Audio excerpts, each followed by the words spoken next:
Easy Locksmith here to repair a not so good installation of a continuous hinge.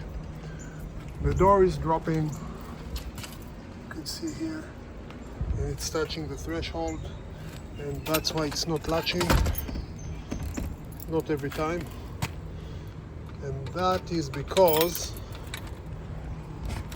whoever installed the continuous hinge, the surface mount continuous hinge, didn't use the through bolts, the sex bolts that when you install the continuous hinge you need to drill through the door and tighten the screws, the bolts from this side.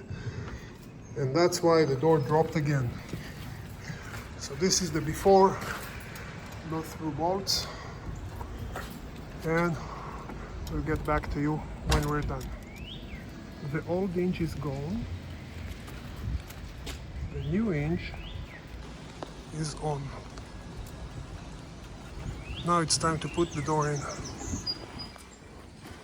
Yeah, Milwaukee M12 can do continuous hinges as well.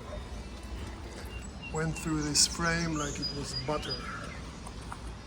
Okay, the door is in.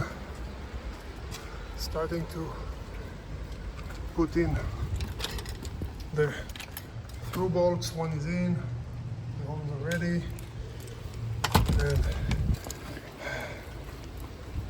what an amazing thing.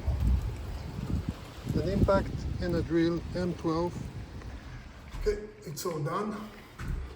This time it's installed properly with the through bolts, sex bolts, or whatever it's called. If you know a better name, please let me know. And you can see that the door now is latching properly. Next thing, they will need a new door closer, but I have to quote them first. But it's still latching properly. Click. Beautiful. Of course it's raining here because it's Nova Scotia, right? Spring, summer, doesn't matter. All done.